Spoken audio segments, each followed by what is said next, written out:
Okay, it's going to be another classic Raw review. This is going to be WWF Raw from October 8th, 2001, just about 20 years ago, featuring the Angle versus Austin rematch from Unforgiven. So yeah, this Raw stands out for a couple of different reasons.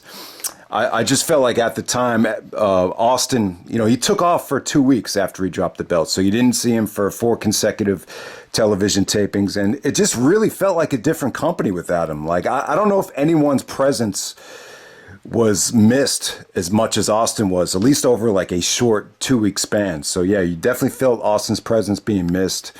I just remember kids at school were constantly coming up to me saying, when's Austin coming back? What the hell's going on? And, when Angle won the title, though, I will say this, it felt like a huge deal. It just felt like such a refreshing feeling to see the title change hands back then, because, at the time, there's no brand extension. You're seeing the same guy as champion on Raw and SmackDown. So it felt like a huge deal to see someone different holding the championship. So yeah, and there's a lot of stuff you could get into as well about 9/11 really affecting Austin's popularity, as maybe after the terrorist attacks, it was harder and harder to market, an anti-hero as the biggest star of the company. So that's definitely another discussion I want to follow up on when we get to the main event. But yeah, let's get right down to it. Awesome Raw. I loved it. I thought it just makes you appreciate how talented the roster was at the time. So we start off the Raw with Big Show teaming up with Spike Dudley and Tajiri. Tajiri comes out with, Tori Wilson, who looked ultra hot, to take on Tazz and the Dudleys. The Dudleys are out there with the Duchess of Dudleyville, Stacy Keibler. So they keep Stacy as a heel. Tori Wilson is booted from the Alliance, and she's a babyface at this time. So, the match was really short. It went for a couple of minutes. Tajiri got some really, awesome, violent-looking kicks in before it ended, but it couldn't have went any longer than a couple of minutes. But this was just about setting up Tori versus Stacy at No Mercy. They had a lingerie match there, and Stacy ordered the Dudleys to powerbomb Tori through a table, and it came off great. Tori looked really hot for Raw at that time, and it's like she really would have been a good fit for Raw. And it's surprising that she was on SmackDown for all those years, and it kind of got me thinking, like, why did they choose Stacy over Tori? Because Stacy was the one that ended up on Raw. So my gut feeling is that they felt like Stacy had better mic skills. And when Tori was on SmackDown, she didn't do a lot of talking, a lot of bikini contests, and really didn't do a lot of, she was involved in some major storylines, but I'm just saying, I think they chose Stacy over Tori because of the mic skills, like when the brand extension did happen. But yeah, good stuff there. Really, really hot angle to start off the show. So next up, we have the Stephanie McMahon Jericho segment. So Steph comes out. She returns after selling a Jericho beatdown from a couple weeks earlier. Stephanie gets great heat. Jericho comes out and starts clowning on Steph for being a slut and for the breast implants and everything. But Shane McMahon comes out to the rescue. Shane was great here. He actually got really serious on Jericho and said, you're a smart guy, Chris. You get funny and funnier with your Stephanie jokes by the week, but maybe if you spent more time focusing on winning the big one and less time on focusing on Stephanie's breast, maybe you start winning some matches. And it's funny because at the time, we look at Jericho now like he's a legend, like greatest of all time, first AEW champion, first undisputed champion. But when you go back to October 2001, right before No Mercy, Jericho still hadn't won the big one yet. He was not synonymous with the WCW title or the WWF title. He never officially won it yet. So Jericho still had the eye of the tiger. He still had a lot to prove. And, Shane was just kind of rubbing it in there. And yeah, this beautifully set up a tag match later on in the night. So it would be Jericho teaming up with the WCW champion, The Rock, to take on Shane and RVD. Did a great job of setting that up. I love that promo right there. All right, so next up, you got Booker T and Test actually taking on the Hardy Boys. for the WCW tag team titles. I thought the match was awesome while it lasted. You know, the Hardys were really over. I thought Booker T looked great here. Booker T and Test was actually a good combination. But yeah, Undertaker comes out to get revenge, you know, for what Test did to Kane on SmackDown. So Taker hits Booker T with the last ride, and the Hardys win the WCW tag team titles. They celebrate with Lita. So you have that going on there. So yeah. So Booker and Test are really upset, and there's a segment that Booker T does with RVD. So this Raw actually starts off with, you know, the Alliance celebrating RVD, as RVD had to beat Kurt Angle for Austin to get the title shot. And yeah, I mean, that was probably the most underrated RVD Angle match. You know, that's probably where some of the Karen Angle complaint started, because when you watch the video package back at the beginning of the show, Angle's bleeding like crazy from the nose, so he must have took some really stiff shots from RVD. But yeah, the bottom line is here, Booker T and RVD got a great promo, you know. So Booker's like, he's kind of trash talking the Van Dam, saying that, you know, if I wrestled Kurt Angle, I would have beat him a lot sooner, because I'm the 5-time WCW champion, sucker. And then Van Dam's like, whoa, Book, you lost the WCW title 5 times? And Booker T's like, you didn't say that. Tell me you didn't say that. So I've always thought the chemistry between Van Dam and Booker T was off the charts. It's a shame they didn't have, you know, a higher profile feud, because I thought there was a lot of tension, you know, towards the end of this invasion storyline between them. So I thought that was good stuff. And yeah, the Alliance is really getting behind RVD.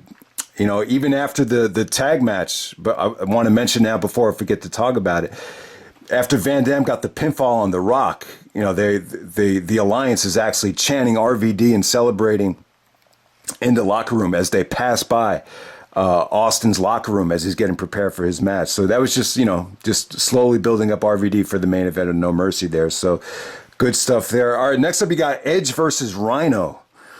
So Edge and Rhyno, this is a rematch from King of the Ring. You know, Edge and Rhyno, you know, they grew up together, they trained together, so there's a lot of history there. I thought they were on their way to having a really good match. Christian was on commentary. You know, Edge actually hits the Impaler DDT. Christian breaks it up, takes the referee out of the ring and takes Edge and throws him into the barricade as Christian and Edge build tension, setting up their ladder match at No Mercy. Kind of not that creative, but, you know, Rhyno was actually the U.S. champion at the time. It looked like he was trying to hide an injury or something. He was wearing a T-shirt over his singlet. I'm not sure why, but yeah, Rhyno, I believe this is Rhino's last month before he ended up getting neck surgery. And eventually, I think he did drop the U.S. title to Angle after Angle joined the Alliance. But yeah, let's move on to the next match.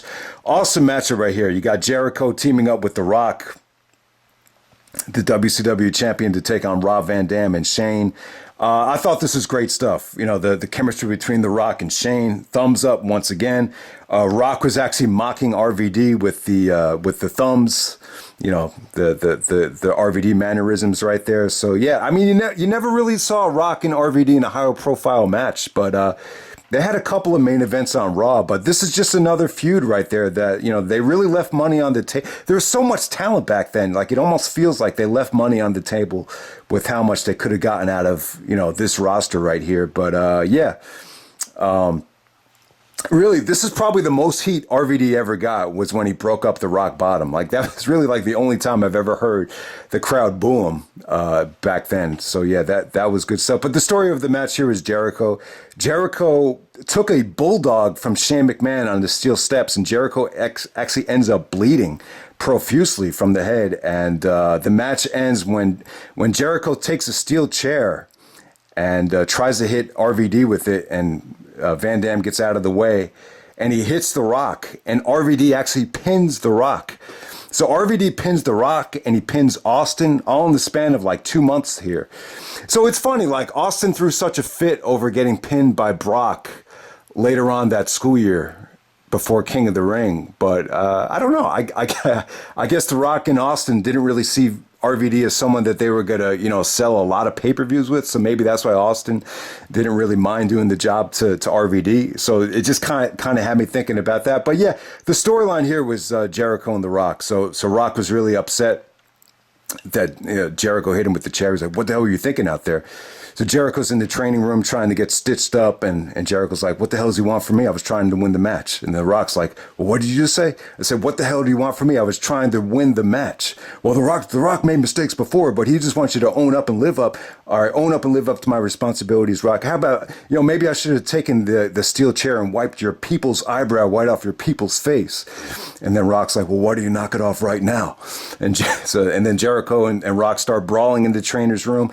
It was awesome. Great tension, great way to set up the No Mercy match, and it took me by surprise because this was WWF versus WWF. I just didn't expect, this to happen, at least during the invasion, but it was a pleasant surprise, and this is what opened the door up for Jericho to finally win the big one, and to prove to the company that he could be undisputed champion. And you saw great chemistry between Jericho and The Rock on the mic as well. And Stephanie would actually get involved in this feud as she actually chose The Rock over Jericho, but they both found her annoying. But yeah, let's move on to the next match. You got X-Pac taking on Scotty to Hotty. This felt like it could have been on Sunday Night Heat. X-Pac actually counters the worm and counters a whole bunch of punches in the turnbuckle into the X Factor to get the victory there. Nothing terrible, but definitely felt like filler. And, I think they really wanted to give Angle and Austin a lot of time. So a lot of these matches were just cut really, really short. All right, so Lita actually takes on Mighty Molly. All right, so, the Hardys are going to have a tag match with the Hurricane and Lance Storm. So Mighty Molly is actually in the corner of the Hurricane. So this definitely made sense. But, at that time in 2001, the women would rarely, wrestle on pay-per-view, let alone, get a lot of time on Raw. So they didn't get too much time. But, both Molly and Lita, you could definitely argue that they were probably the best that the company could offer at the time. Molly actually gets a victory with a reverse roll-up on Lita. But, Lita was pretty over there. But, the match was okay. It wasn't bad. But, it built tension with the Hardys and the Hurricane, as Shane Helms is pretty good friends with the Hardys, so it definitely made sense for them to work together. They opened up No Mercy, I believe. All right, so next up we got the main event. You got Kurt Angle taking on Stone Cold Steve Austin for the title. They actually showed Benoit, actually. Benoit actually came out on Sunday Night Heat at WWF New York. The first time you saw Benoit since the neck surgery, and they asked him, like, who are you predicting to win the match? And he just said, well, if the Alliance are barred from ringside, then without a doubt, I got to go with Angle. So yeah, it was the first time you got to see Chris Benoit since the neck surgery. But this is about Angle and Austin here. Angle cuts a promo before he goes out, and you could just tell by Angle's demeanor that he was losing the title. He just looked annoyed. He basically said that, he's not going to let Austin take a 2-week vacation and win the championship back, but that's exactly what happened here. So William Regal barred the Alliance from ringside. Regal is actually sitting at ringside during the match. And all right, so here we go. October 8th, 2001, the Angle versus Austin rematch. Yeah, I thought it was good. Now, I will say this. It felt a lot more like the Unforgiven match than the SummerSlam match, without a doubt. And in some ways, when I was watching this thing back, it definitely felt like Austin, took off for 2 weeks and just didn't do anything, because I felt like they had lousy chemistry at times.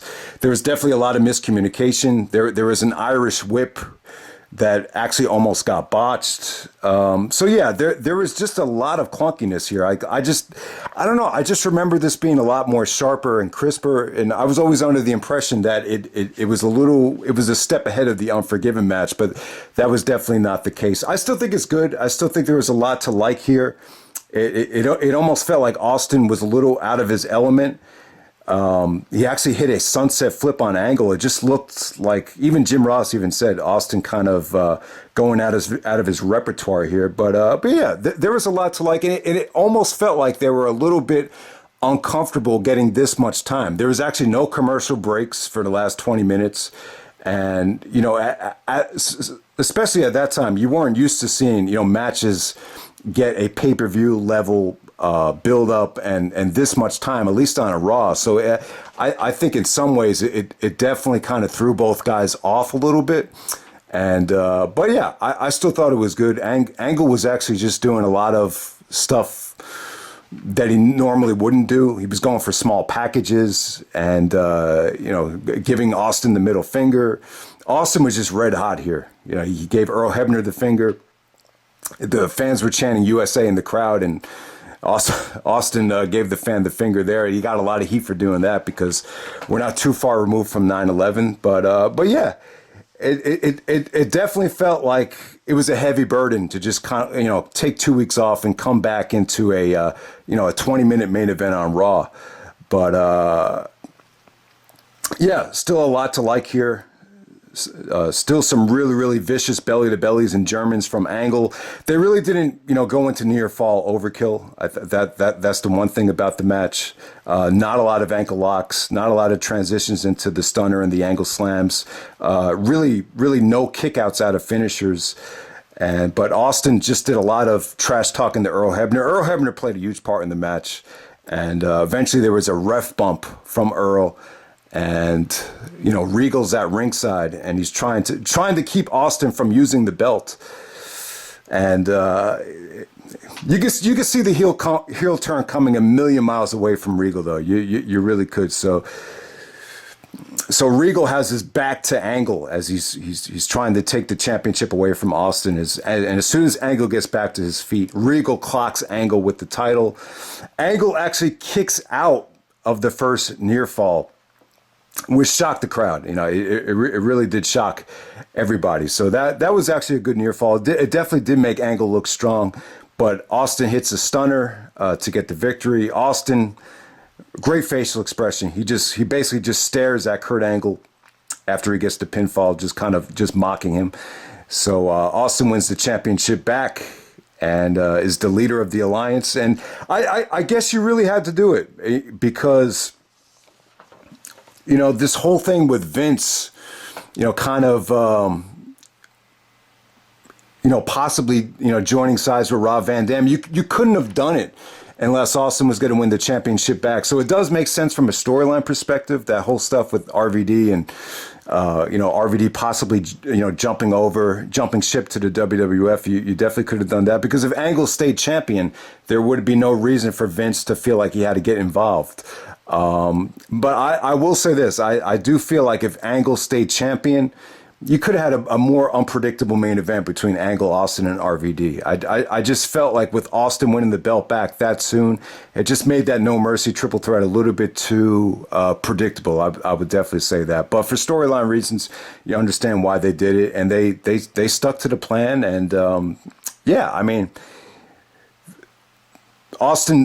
the Austin character in the alliance, it just couldn't survive without the championship. And when you watch a show like this, I mean, you could definitely see why they did it. But yeah, I know some people thought it was kind of weird for Angle to keep the belt that short of amount of time. It was just because of what happened in 9/11. Like this whole Austin heel turn, his over the top character, it had to be put on hold for a couple weeks, and it was definitely the right move.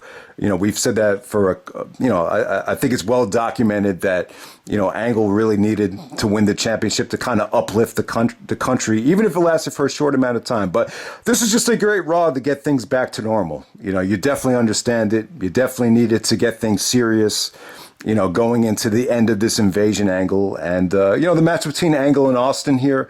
Overall thoughts, it was still a good match. I still thought there was a lot to like here, but I would definitely say it was nowhere near the classic that the SummerSlam match was. It just felt like back then at this time, Angle was becoming more of a brawler and really wasn't relying on his athleticism and his wrestling technique as much as he would.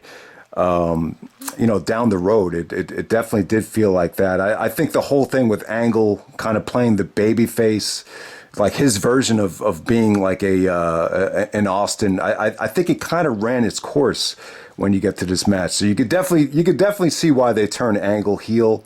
I think a lot of the Kurt Angle babyface turn, it was great at first, but you could just tell, especially after he lost the belt, it was just it became harder and harder for the fans to get behind them. So you could definitely understand why they booked it this way. But yeah, man, this is definitely still a great Raw. Austin wins the championship back. I believe this is the only time the title changed hands At least the WWF title changed hands on Raw in 2001. So I hope you guys enjoyed the review, and I'm out. All right.